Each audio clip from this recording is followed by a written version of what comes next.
कौन से चरण में होना है वो चुनाव। और फिलहाल अगर मैं राज्यवार आपको बताना शुरू करूं तो सबसे पहला जो है जो जानकारी निकल के सामने आई है कि आंध्र प्रदेश में जो मतदान होना है वो चौथे चरण में होना है।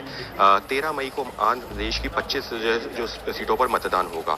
और बात करते हैं अरुणाचल की, तो अरुणाचल की 2 जो है लोकसभा सीटों पर 19 अप्रैल को ही मतदान होगा।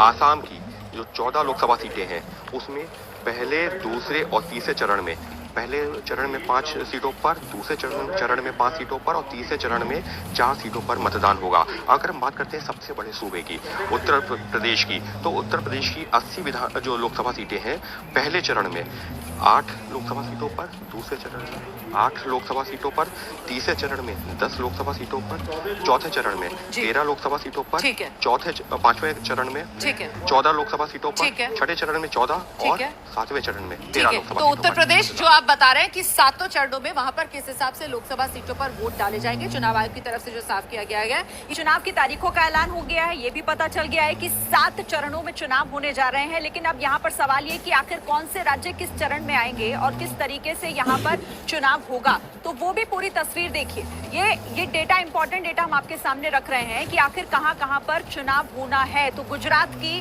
जो 26 सीटें हैं वहां एक फेज में चुनाव होगा, 7 मई की वो तारीख। ये सारे राज्य वो हैं जहां एक फेज में चुनाव होना है। फिर 19 अप्रैल को 39 सीटों के लिए तमिलनाडु में चुनाव होगा। इसके बाद आंध्र प्रदेश में 13 मई को 25 सीटों के लिए चुनाव होना है। 26 अप्रैल की तारीख जब केरल में चुनाव होगा, 20 सीटें वहां पर जहां के लिए मतदान होना है। तेलंगाना की 17 सीटों पर 13 मई को वोट डाले जाएंगे। इसके बाद आती है पंजाब की 13 सीटें जहां 1 जून को चुनाव होगा, मतदान होना है। फिर 25 मई की वो तारीख जब 10 सीटें हरियाणा की जहां पर वोट डाले जाएंगे। तो ये वो सारे राज्य हैं जहां एक ही चरण में चुनाव होगा और नतीजे जो होंगे वो 4 जून को सामने होंगे। गुजरात, तमिलनाडु, आंध्र प्रदेश, केरल, तेलंगाना, पंजाब और हरियाणा, ये तमाम वो राज्य जहां पर एक ही फेज में वोटिंग करा ली जाएगी। और इन तमाम जगहों पर ये तारीखें भी आपके सामने हैं, कितनी सीटों के लिए यहाँ पर चुनाव होंगे, वोट डाले जाएंगे, इसकी पूरी जानकारी अब से थोड़ी देर पहले इलेक्शन कमीशन की तरफ से दी गई। और इन तमाम राज्यों को एक ही फेज में निपटा दिया गया, यानी कि 1 तारीख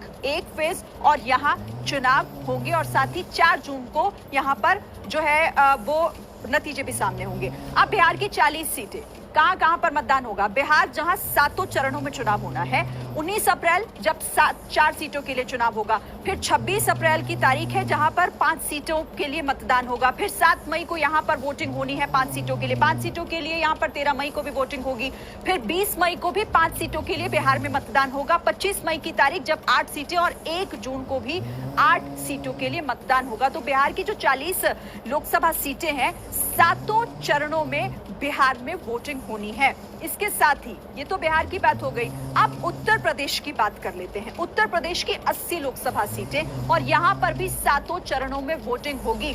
देखिए आपके सामने तारीखें भी आ गई हैं। 19 अप्रैल को वोटिंग होगी 8 सीटों के लिए। 8 सीटों के लिए 26 अप्रैल को भी यहां पर वोट डाले जाएंगे। फिर 10 सीटों के लिए 7 मई की तारीख है और उसके बाद अगली तारीख यहां पर 13 मई के लिए है जब 13 सीटों के लिए वोट डाले जाएंगे उत्तर प्रदेश में। 20 मई को 14 सीटों के लिए मतदान उत्तर प्रदेश में होना है। 25 मई की तारीख जब 14 सीटों के लिए वोट डाले जाएंगे उत्तर प्रदेश में। और फिर आती है 1 जून की तारीख, 7वां चरण, जब 13 सीटों के लिए उत्तर प्रदेश में वोट डाले जाएंगे। और कुछ इसी तरीके से पश्चिम बंगाल में भी 7 चरणों में वोट होना है, यानी कि वोटिंग होनी है। और इसके साथ ही यहाँ पर आपको ये भी बता दें कि 42 सीटें हैं, लेकिन कब कहां पर मतदान होगा, कितनी सीटें। 19 अप्रैल को 3 सीटों के लिए वोट डाले जाएंगे। फिर 26 अप्रैल को 3 सीटों के लिए वोट डाले जाएंगे। फिर आता है इसके बाद 4 सीटों के लिए 7 मई, 13 मई, 20 मई, 25 मई और 1 जून, यानी कि 7 फेज पश्चिम बंगाल में भी जब मतदान होंगे अलग अलग फेज में। तो चाहे यहाँ पर आपने देखा बिहार हो, उत्तर प्रदेश हो या फिर पश्चिम बंगाल, ये 3 फेज जहां 7 चरणों में चुनाव होगा। Romana, over to you.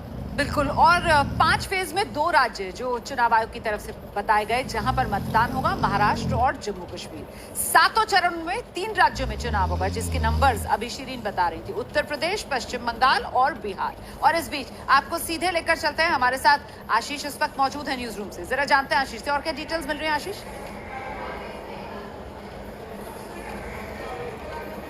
आवाज मिल रही है आशीष आपको मेरी? आशीष कुमार सिंह मुझे लगता है सुन नहीं पा रहे हैं मुझे।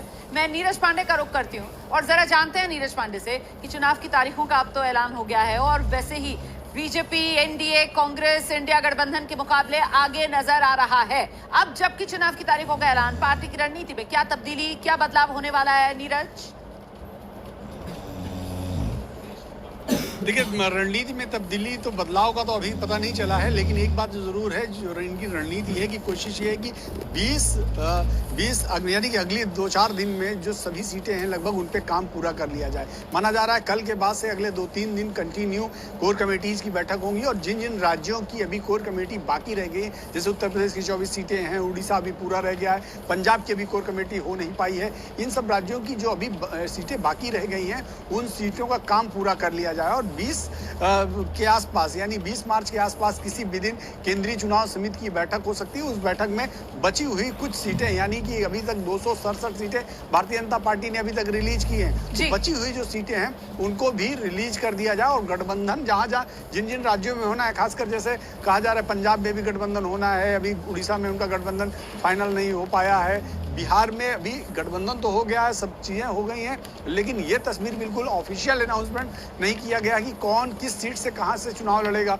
ये सारी चीजें अगले 2 से 4 दिन में पूरी हो जाएगी। भारतीय जनता पार्टी तैयारियों के मामले में रुमाना, मैंने पहले ही कहा कि दूसरी जो पॉलिटिकल पार्टीज हैं उनसे करीब 2-3 नहीं 4-6-10 कदम आगे हैं, क्योंकि इस मामले में उनका न सिर्फ ग्राउंड वर्क बल्कि संगठनिक कार्य, इन सब मामलों में भारतीय जनता पार्टी दूसरे दलों से बहुत आगे। आप रहिए मेरे साथ, मैं लौटूंगी आपके पास। नीरज, जल्दी से एक रिएक्शन लेते हैं। वरिष्ठ पत्रकारों का पैनल यहाँ स्टूडियो में हमारे साथ मौजूद है और शुरुआत करते हैं जरा राकेश शुक्ला जी से। ये 7 चरणों में 2019 की तरह 2024 में भी जो चुनाव की तारीखों का प्लान आया, आपका पहला कमेंट?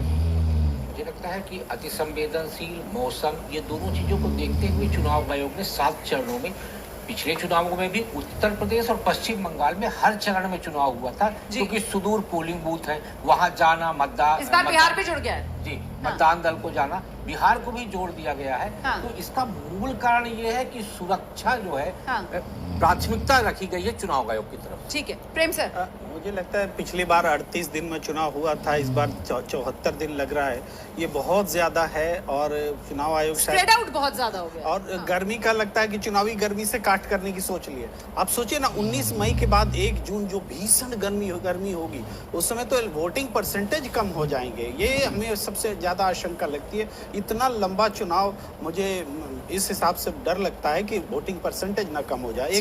एक चीज और बोलना कि जो 7 फेज वाली बात है, मुझे लगता है जहां बीजेपी को थोड़ा टाइट लगता है ना, वहां पर 7 चरण में करा। देखिए बिहार भी जोड़ अक्सर ये ऐसी विवादास्पद बात है ना कि इस पर फिर प्रतिक्रिया लेना जरूरी हो जाता है। मैं उस पर नहीं जाना चाहती हूँ अभी, ये जो तारीखें सामने निकल कर आई है अभी इसी पर रहते हैं। सेतिया सर, देखिए पिछली बार 73 दिन टोटल लगे थे जिस दिन घोषणा हुई उससे लेकर के अब लास्ट चुनाव तक, और आज हम कैलकुलेट करते हैं तो 74 दिन है, 1 दिन का अंतर है, 1 दिन ज्यादा है, लेकिन वोटिंग का टाइम पहले 38 दिन था, इस बार 43 दिन हो गया है, तो वो बढ़ गया है 5 दिन। उसका बढ़ने का कारण कोई समझ नहीं आता है, क्योंकि पिछले बार अगर 10 मार्च को घोषणा हुई थी, आज अगर 15 मार्च को हो रही है या 16 मार्च को हो रही है, तो ऐसा माना जाता था कि इस बार ड्यूरेशन कम किया जाएगा। ड्यूरेशन कम करने के बजाय ड्यूरेशन बढ़ा दिया गया है, करीब 1 हफ्ते का।